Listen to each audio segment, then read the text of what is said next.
నెల రోజుల పాలన అంటే బాగానే ఉంది, లేదని కాదు. 6 గ్యారెంటీలు అని ప్రభుత్వం ముందుకు వచ్చింది, చేస్తుంది.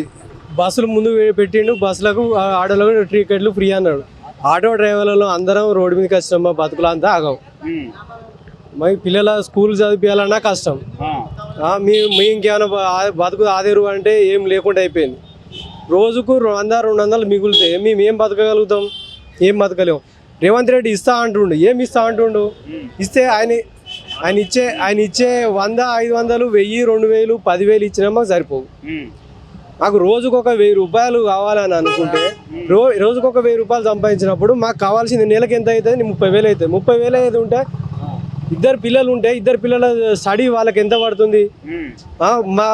మేము కిరాయి కట్టుకోవాలి, ఆటో కిరాయి కట్టుకోవాలి, ఇల్లు కిరాయి కట్టుకోవాలి. మా బతుకు తెరువు ఎట్లా? కూరగాయల ఖర్చులు ప్రతి ఒక్కటి అన్ని తీసేస్తే నెలకు మిగిలేది, రోజు 1000 రూపాయలు సంపాదిస్తే నెలకు మిగిలేది 5,000 రూపాయలు మిగిలాయి. 5,000 వెనకకి వేయాలంటే కూడా చాలా కష్టం అవుతుంది మాకు. అలాంటిది ఇప్పుడు ఈయన 5,000 ఇస్తా, నేను 15,000 మీకు కల్పిస్తా అని చెప్తే ఈ 15,000 ఏం చేసుకుంటాం? 5,000 ఏం చేసుకొని ఏం బతుకుతాం? ఇక్కడ కిరాయి కట్టలేము. హైదరాబాద్లో బతకాలంటే ఇక మాకు కాదు. మళ్ళీ పోయి ఊళ్ళల్లో మేము ఏదో ఒకటిగా తట్టలు మోయడం, మూటలు మోయడం తప్ప కానీ వేరే కారణం ఏం లేదు. ఇది తీసేసి అంటే ఆటోలకి ఏమైనా ఇస్తా, డ్రైవర్లకి ఏమైనా ఇస్తే బాగుంటుందా? మరి ఇస్తే ఏం బాగుంటుంది? అది వేస్ట్. ఏమి ఇస్తావు చెప్పు? 1 నెల ఇస్తావు, 2 నెలలు ఇస్తావు, తర్వాత ఏంటిది? ఇప్పుడు పుణ్యానికి ఇచ్చేది పక్కకు పెట్టు.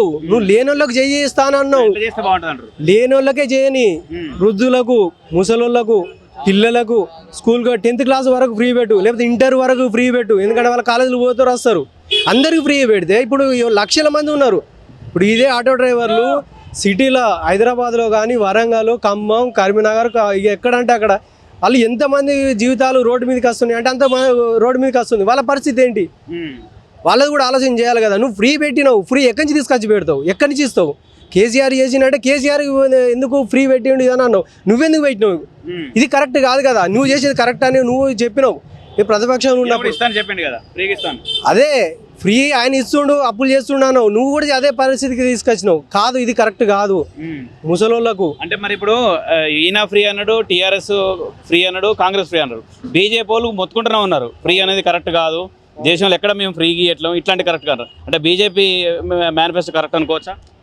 దాదాపుగా 90% అది కూడా కరెక్టే కానీ ఫ్రీ అసలే ఇవ్వద్దని అంటే ఫ్రీ అనేది లేకపోతే కూడా ఇబ్బంది. ఎలా ఇబ్బంది ఎందుకు అని అంటే కూడా ఇప్పుడు అసలే లేని వాళ్ళు ఉంటారు, వాళ్ళకి ఏం అందదు, ఏం చెందదు కూడా. వాళ్ళు చేసుకునే అది ఉండదు.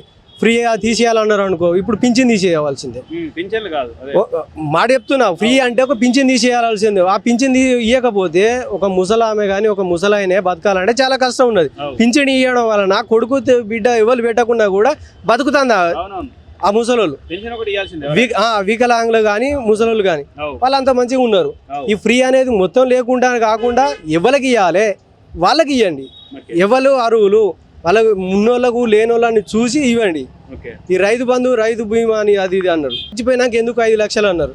చచ్చిపోయినాక 5 లక్షలు ఇస్తే కొన్ని కుటుంబాలు రోడ్డు మీద పడకుండా నిలబడతాయి.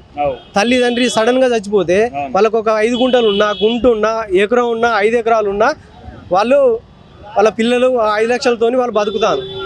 అది కూడా ఉండాలి. రైతు బీమా అనేది కూడా రైతులకు ఎంత హెల్ప్ అంటే అంత అకాల వర్షాలు పడుతున్నాయి. ఎవరు ఆదుకునే ఆదుడు ఎవరు ఉండరు. ఆ దేవునికి ఏం మొక్కాలే, వాళ్ళే చేయాలి పని. నేను ఒక వ్యవసాయదారునే, నేను ఒక వ్యవసాయం చేసి ఆడ బతకలేకనే ఇక్కడికి వచ్చిన. ఈడ వచ్చి ఆటో నడుపుకుంటాను. ఇప్పుడు ఈడ కూడా రేవంత్ రెడ్డి ఆగం చేసిండు మమ్మల్ని.